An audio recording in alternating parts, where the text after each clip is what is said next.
കാസർഗോഡ് ലഹരിക്കടിമയായ യുവാക്കൾ നടത്തിയ ആക്രമണത്തിൽ പോലീസ് ഉദ്യോഗസ്ഥനടക്കം 2 പേർക്ക് വെട്ടേറ്റു. ബിംബുങ്കാൽ സ്വദേശി സരീഷ്, ബേഡകം പോലീസ് സ്റ്റേഷനിലെ CPO സൂരജ് എന്നിവർക്കാണ് വെട്ടേറ്റത്.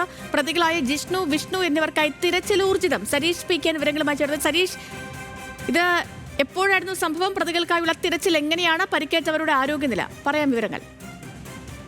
ഇന്നലെ രാത്രിയാണ് ഈ കേസിനാസ്പദമായ സംഭവം ഉണ്ടാവുന്നത്. ഈ കുറത്തിക്കുണ്ടിൽ ഒരു അധ്യാപികയുടെ വീട്ടിൽ ലഹരി സംഘം എത്തി ഭീഷണിപ്പെടുത്തുന്നുണ്ട് എന്ന വിവരത്തിന്റെ അടിസ്ഥാനത്തിൽ മേലടക്കം പോലീസ് ഈ വീട്ടിലേക്ക് എത്തുന്നു. ഈ ലഹരി സംഘത്തിൽ ലഹരിക്ക് അടിമകളായ ജിഷ്ണു, വിഷ്ണു എന്നിവർ ചേർന്നായിരുന്നു ഈ അധ്യാപികയെ ഭീഷണിപ്പെടുത്തിക്കൊണ്ടിരുന്നത്. അതിൽ നിന്ന് പിന്തിരിയണം എന്ന് പ്രതികളോട് പോലീസ് ആവശ്യപ്പെടുന്നു. അതിനിടയിലാണ് കത്തി കാട്ടി ഈ പോലീസ് ഉദ്യോഗസ്ഥരെ ഈ ജിഷ്ണു എന്ന ഈ പ്രതി ഭീഷണിപ്പെടുന്ന ഒരു സാഹചര്യം ഉണ്ടായത്. അത് തടയാനാണ് ഈ പരിസരവാസിയായ സതീഷ് ഉൾപ്പെടെയുള്ളവർ എത്തിയത്. അതിനിടയിലാണ് ഈ പോലീസ് ഉദ്യോഗസ്ഥരെയും അതോടൊപ്പം തന്നെ ഈ പ്രദേശവാസിയെയും ഈ പ്രതികൾ കുത്തിപ്പരിക്കേൽപ്പിച്ചത്. ഈ സതീഷിന് കഴുത്തിനാണ് പരിക്കേറ്റത്. അതോടൊപ്പം തന്നെ ബേഡകം പോലീസ് സ്റ്റേഷനിലെ CPO സൂരജിന് കൈക്കാണ് വെട്ടേറ്റിട്ടുള്ളത്. ഇതിൽ ഗുരുതരമായി പരിക്കേറ്റ സതീഷിനെ മംഗലാപുരത്തെ സ്വകാര്യ ആശുപത്രിയിൽ പ്രവേശിപ്പിച്ചിരിക്കുകയാണ്. CPOയുടെ പരിക്ക് ഗുരുതരമല്ല എന്നാണ് മനസ്സിലാക്കുന്നത്.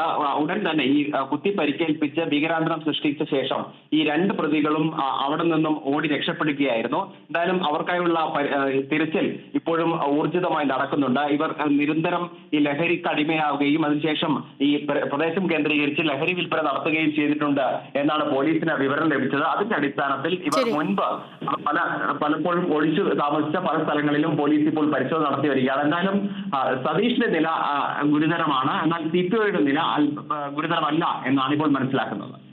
ശരി സരീഷ്, വ്യക്തമാണ്. കാസർഗോഡാണ് ഈ സംഭവം. ലഹരിക്കടിമയായ യുവാക്കൾ നടത്തിയ ആക്രമണത്തിൽ പോലീസ് ഉദ്യോഗസ്ഥനടക്കം 2 പേർക്ക് വെട്ടേറ്റു. ഇതിൽ ഒരാളുടെ നില കുറച്ച് ഗുരുതരമാണെന്നാണ് അറിയുന്നത്. സരീഷ് പേക്കാണ് വിവരങ്ങൾ നൽകിയത്.